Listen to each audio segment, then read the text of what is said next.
Once upon a time, a person went to Gautam Buddha seeking advice on how to control his emotions. The person was struggling with anger and frustration, and he was looking for a way to manage his emotions better. Buddha smiled and asked him to sit down. He said, "I will tell you a story. Once upon a time, there was a king who ruled a prosperous country. One day, he decided to visit the neighboring kingdom. He had heard that the king of that kingdom was famous for his wisdom. When the king arrived, he was welcomed with great honor. The king of the neighboring kingdom had prepared a grand feast in his honor. During the feast, the king noticed a fly in his soup. He was disgusted and ordered his servant to bring him another bowl of soup.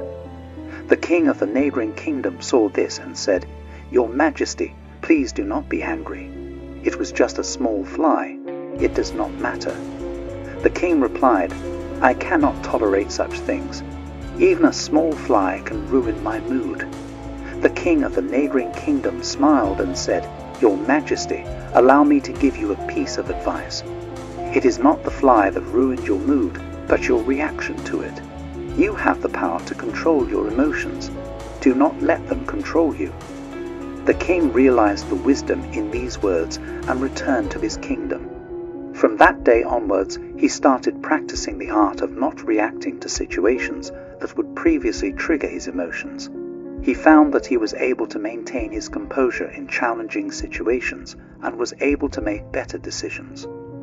The power of not reacting is an important lesson for all of us. We often react to situations without thinking, and this can lead to negative consequences.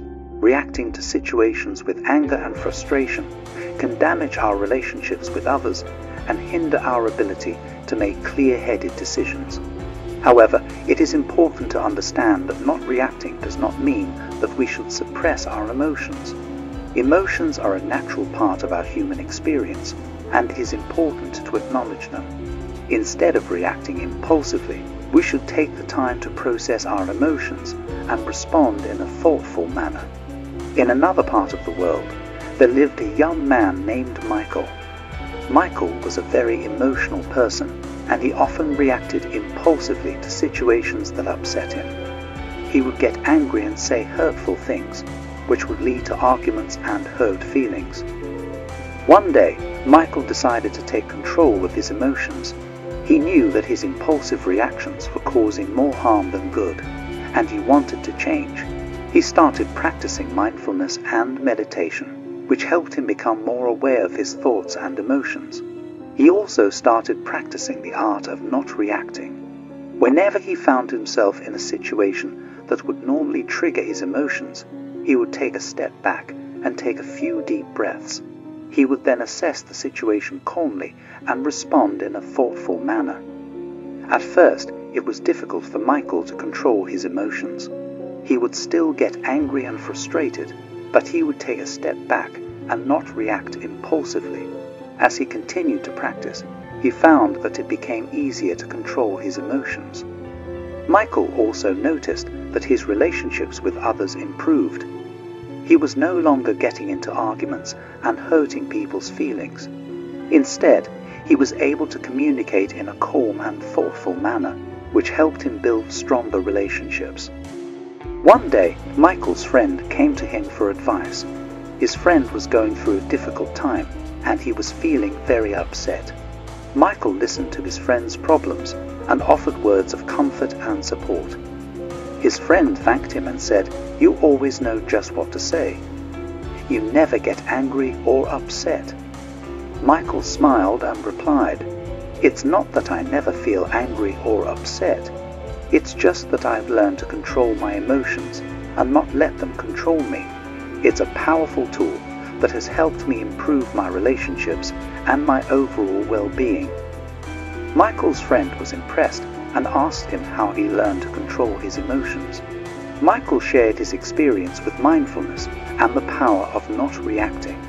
He encouraged his friend to try it out for himself, and his friend was grateful for the advice. Over time, Michael became known for his calm and thoughtful demeanor. He was able to handle difficult situations with ease, and people admired him for his strength and resilience. He continued to practice mindfulness and the art of not reacting, and he found that it brought him a sense of inner peace and happiness. The power of not reacting is a valuable lesson that we can all learn from. It takes practice and patience, but the rewards are well worth it. By controlling our emotions, we can improve our relationships, make better decisions, and live a more fulfilling life. The moral of the story of the king and Michael teaches us that we have the power to control our emotions. We may not be able to control what happens to us, but we can control how we react to it. By practicing mindfulness and the art of not reacting, we can learn to control our emotions and respond in a thoughtful manner. It's a powerful tool that can help us improve our relationships, our well-being, and our overall quality of life. So let us take the time to practice and cultivate this powerful skill, and let it transform our lives for the better. Anger will never disappear so long as thoughts of resentment are cherished in the mind. Anger will disappear just as soon as thoughts of resentment are forgotten. He who holds back rising anger like a rolling chariot, him I call a real driver. Other people are but holding the reins. Holding on to anger is like drinking poison and expecting the other person to die. One who conquers himself is greater than another who conquers 1,000 times 1,000 on the battlefield. Do not be led by your reactions. Be led by your actions. Peace comes from within. Do not seek it without. In a controversy, the instant we feel anger, we have already ceased striving for the truth and have begun striving for ourselves. The mind is everything. What you think, you become. You will not be punished for your anger. You will be punished by your anger. The root of suffering is attachment. If you want others to be happy, practice compassion. If you want to be happy, practice compassion. Letting go gives us freedom, and freedom is the only condition for happiness. If in our heart we still cling to anything, anger, anxiety, or possessions, we cannot be free. Better than 1,000 hollow words is one word that brings peace. All that we are is the result of what we have thought. Respond, don't react. Respond with reason, not emotion. In the end, only 3 things matter: how much you loved, how gently you lived, and how gracefully you let go of things not meant for you. He who experiences the unity of life sees his own self in all beings, and all beings in his own self, and looks on everything with an impartial eye. Happiness never decreases by being shared. We are shaped by our thoughts. We become what we think. Do not dwell in the past. Do not dream of the future. Concentrate the mind on the present moment. 3 things cannot be long hidden: the sun, the moon, and the truth. The only way to find true happiness is to let go of your attachment to things and people. The mind is everything. What you think, you become. It is a man's own mind, not his enemy or foe, that lures him to evil ways. An idea that is developed and put into action is more important than an idea that exists only as an idea. There is no fire like passion. There is no shark like hatred. There is no snare like folly. There is no torrent like greed. What we think, we become. All that we are arises with our thoughts. With our thoughts, we make the world. If you want to fly, you have to give up what weighs you down. If you want to change the world, change yourself first. Happiness is not something ready-made. It comes from your own actions. The trouble is you think you have time. The mind is like water.